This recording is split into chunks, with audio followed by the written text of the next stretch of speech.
महामुनि विश्वामित्र जी को पंडित सदानंद जी के तरफ से नमस्कार स्वीकार। ईश्वर बढ़ावे आपकी जसो प्रताप को। कहें कुशल से तो है? जी हाँ, क्यों नहीं। आपकी कृपा से महाराजा जनक सभी तरह कुशल से है महाराज। कहिए यहाँ आने का क्या कारण है? महामुनि, आपके पास आने का कारण यह है कि महाराजा जनक धनुष यज्ञ किए हैं, जिसमें देश देश के राजा लोग पहुंच चुके हैं, लेकिन आप दोनों भाई, दोनों राजकुमार के सहित यज्ञशाला में नहीं पहुंचे हैं। सभा जो है सुशोभित नहीं हो रही है, इसलिए दोनों राजकुमार के सहित आपको महाराजा जनक यज्ञशाला में बहुत जल्द ही बुलाए। क्यों नहीं, क्यों नहीं सतानंद जी, आप ऐसा क्यों नहीं कहेंगे? क्योंकि आप तो पंडितों में महाज्ञानी पंडित हैं। प्यारे राम और लक्ष्मण, आप दोनों भाई यहाँ हैं। सतानंद पद पद प्रभो बैठे गुण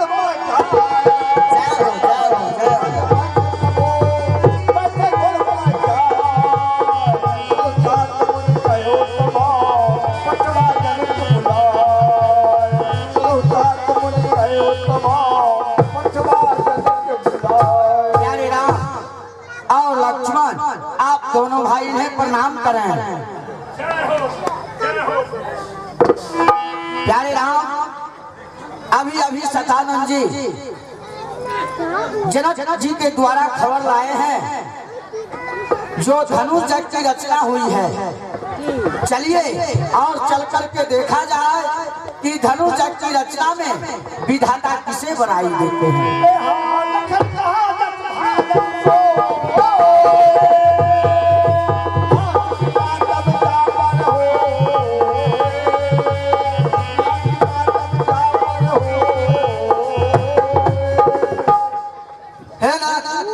कृति का बात वही होगा जिसके ऊपर आपकी सुंदर कृपा होगा। अच्छा तो चला जाए।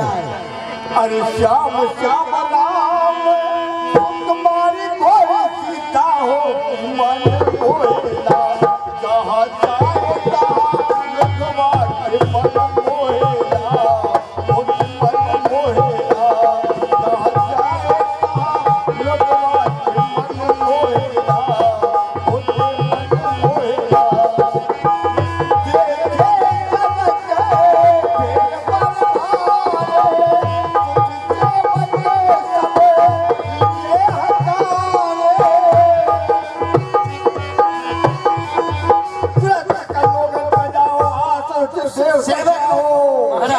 देश के राजा महाराजाओं के आगमन से और ये भारी भीड़ के कारण सभा की शांति भंग हो रही है।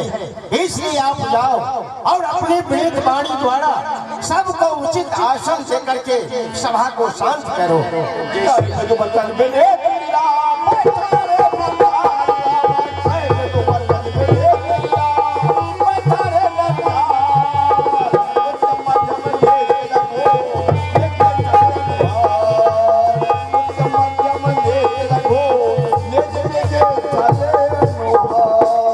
महाराज जनक के स्वर में पधारे राजाओं के समाज, महाराज जनक की तरफ से 4 वर्णों के लिए 4 प्रकार की श्रेणी बनाई गई है। उत्तम, मध्यम, नीच और लघु।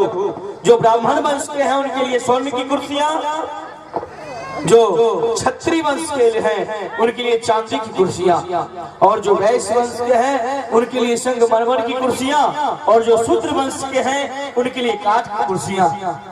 निज निज सुथल पर बैठ करके शोभा बढ़ाइए, गुलशोर जरा हरगिज ना मचाइए। ऐसा सब सज्जनों राजेंद्र वीरगण कछकाल मौन व्रत तो सुन लीजिए मम विदु वचन।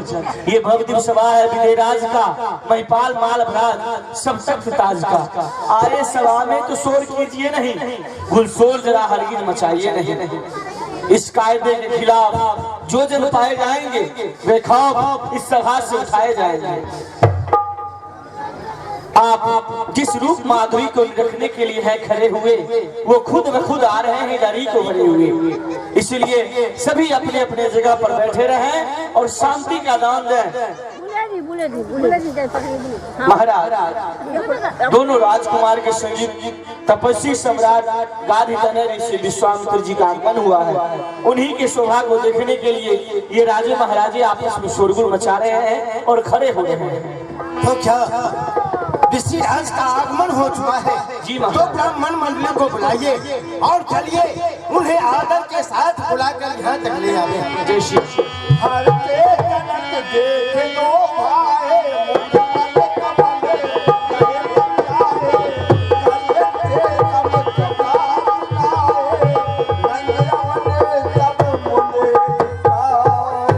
अखंड मंगलाकारं व्यापकं जैन चराचरं तद पदं कर्षितं जेन तस्मै श्री गुरुवे नमः। जय हो राजन, आप हमेशा खुशहाल हैं। आइए विश्वास कर मिलते सब कथा सुनाए, रंग अमन सब मुनि दिखाए। विश्वास यही वो धनुष है जिस धनुष की मैं रचना किया हूँ।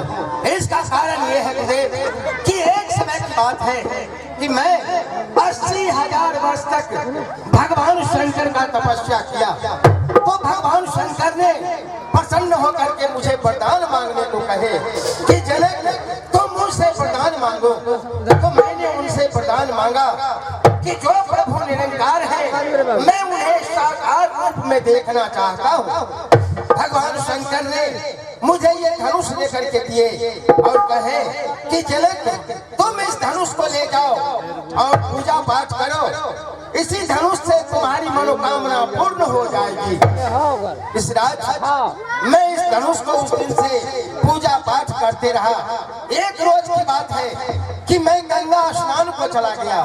मेरे पीछे मेरी पुत्री जानकी ने बाएं हाथ से धनुष को उठा ली और दाहिने हाथ से चौका करके पुनः इस धनुष को उसी स्थान पर रख दी।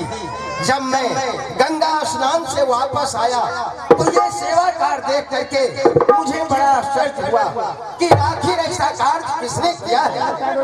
गुरुदेव, तो मैं महल में पता लगाया तो मुझे ऐसा पता चला कि ये कार्य जानकी ने किया है। तभी मैं अपने मन में विचार कर लिया कि जो वीर इस धनुष को दो खंड करेंगे उन्हीं के साथ मैं अपनी पुत्री का स्वयंवर रचाऊंगा। इस रात वही समय और वही घड़ी आ गई।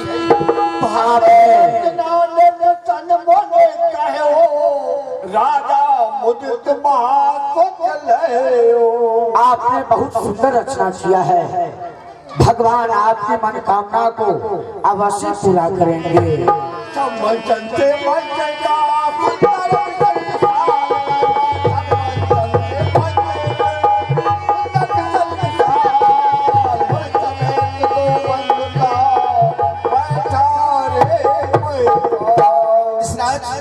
ये मंच सब मंच से उत्तम है, इसलिए आप दोनों राजकुमार के सहित इसी मंच पर विराजमान हो जाएं।